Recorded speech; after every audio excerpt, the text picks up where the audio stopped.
so one of the most wonderful favorite things my wife and I do up in Hungry Horse is to go up to Lion Lake. We're on highway following the Flathead River over there.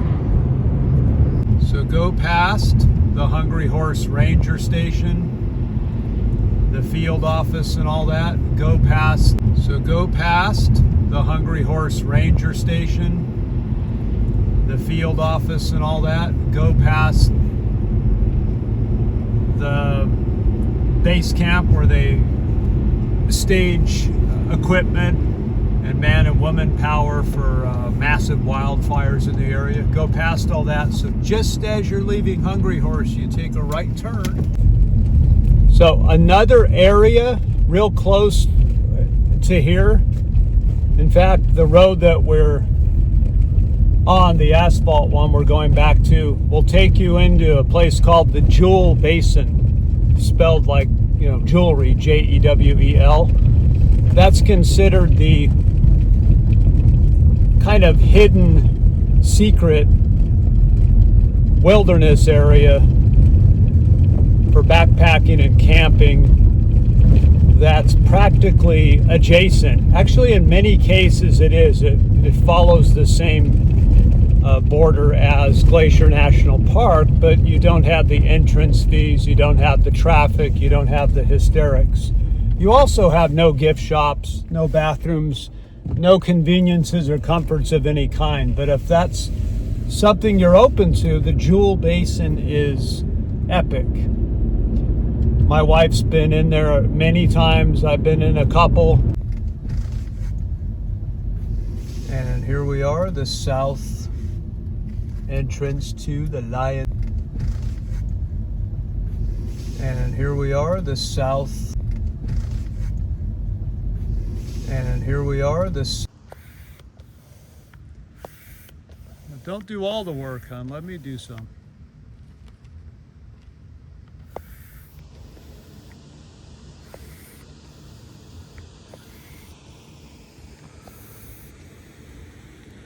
Yeah, there's a slight breeze, but nothing big.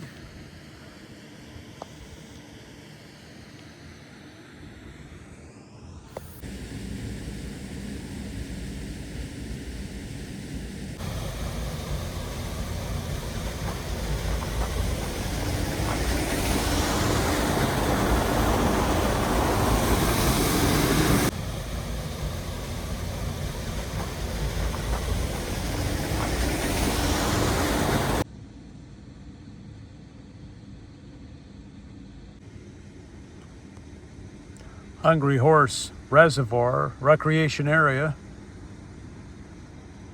And here where we are, way out here on the west part.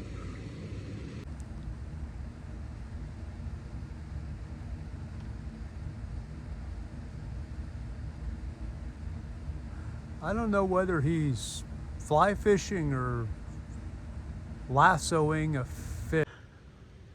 Parking is a bit limited. Probably could fit 5, maybe 6 vehicles here. A couple long ones on the side here.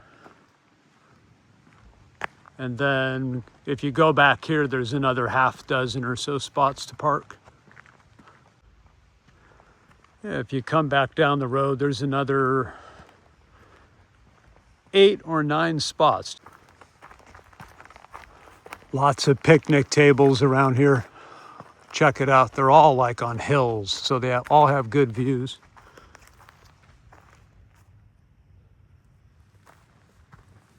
These are the 2 premier ones.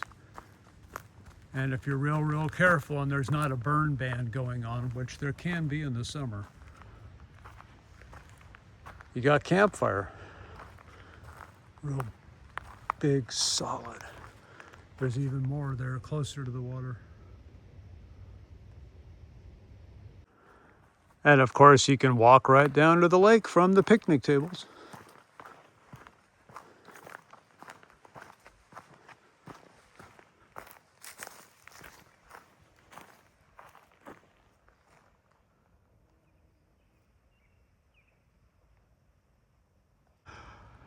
If you have some kind of disability and impairment for mobility, no worries. There's a paved path.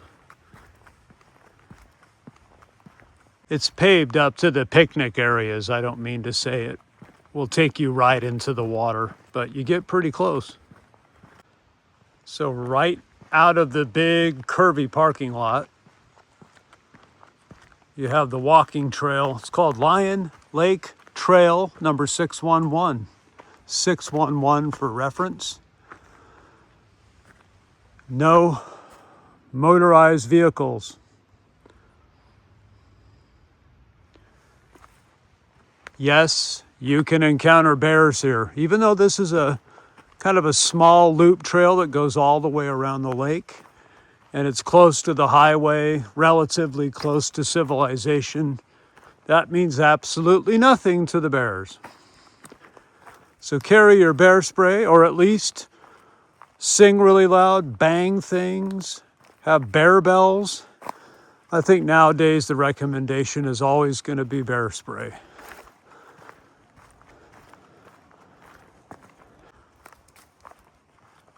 You can walk this trail if you're walking about 3 miles an hour.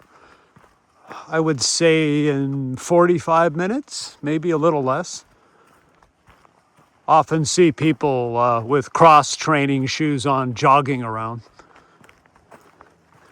Doesn't have any major inclines. It's a real pleasant experience. You can often spy the lake through the trees. A predominant conifer tree in here seems to be western red cedar. Smells so darn good, especially after it rains. Don't get me wrong, there's a lot more than cedar here. I believe this is a ponderosa pine. Completely straight, and in certain light you get that beautiful cinnamon bark, cinnamon colored bark.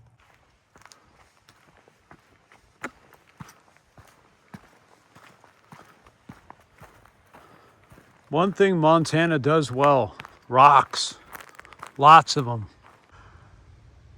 These are the restroom facilities, and there's only one on this side and one on the other.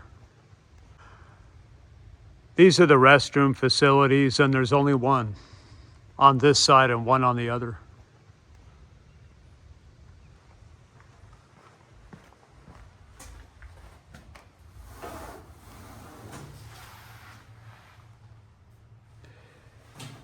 Yeah, not good.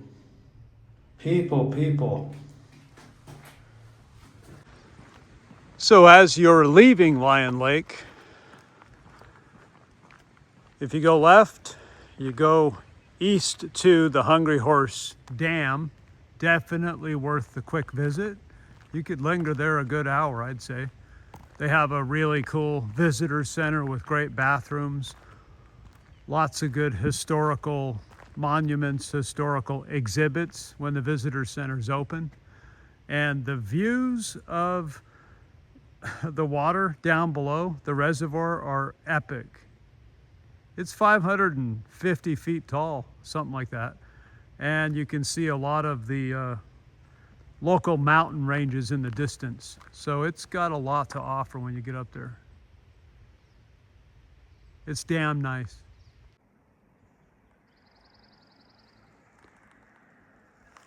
This is another view of the lake, just a little bit west down the road. Earlier I showed you all the parking, the 15 or 16 spots right next to the lake, but there's also quite a bit over here on the side of the highway. It's about a quarter mile from the lake, heading back toward Hungry Horse. So plenty of places here, and obviously you can fish and probably put your kayak in, your floaty.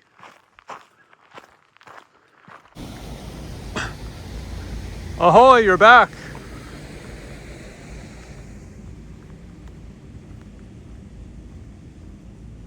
Did you have a good time? Yeah. Now we got to get home now, wash dishes, stuff like that. Yay. Dunes on the shore. 2 loons, common loons. He's out there. Before we put the kayak in the car, I have to show you one more thing. It's the beach. Try to imagine this place when it's really hopping on an 85, 90 degree day. July, August, early September, pretty much July and August.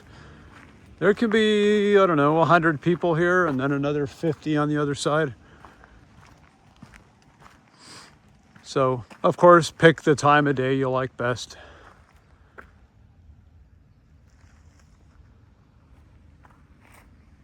All right, let's get the kayak in and head home.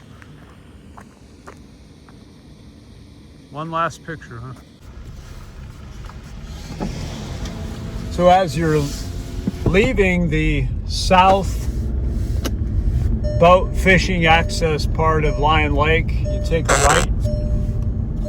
So you go up another quarter to half a mile, and you can hit the north side of the lake. The fishing access, the boating access, the picnic access, there's cerveza access if you have a cooler. I'm boring, I would have to have the non-alcoholic stuff, but a lot of other people are better at the regular alcohol than me, and that's in abundance in the summer. It's important to sweat that out though and have a good meal with it. Just trying to be safe. Ahoy! You know you're on the right track when you see the day use area sign. Then it turns into a lovely paved track. Ahoy! You know you're on the right track when you see the day use area sign. Again, more public facilities. These are a little nicer than the other side, but still only 2. Oh, there's Liel again. Ta-da! Lots of instructions over there, maps, guidance, regulations, etc.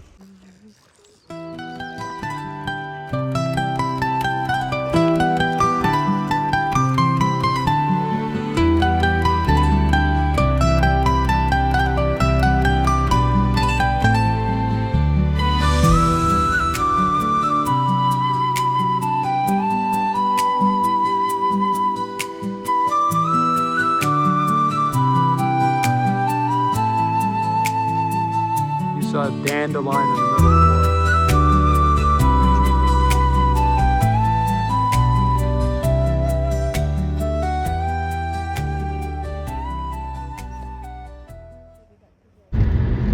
Well, thus endeth my little trip with Liel to Lion Lake. We hope you learned something and are encouraged to come up and try it out for yourself. It's one of the many cool things to do when you're in the Hungry Horse Zone.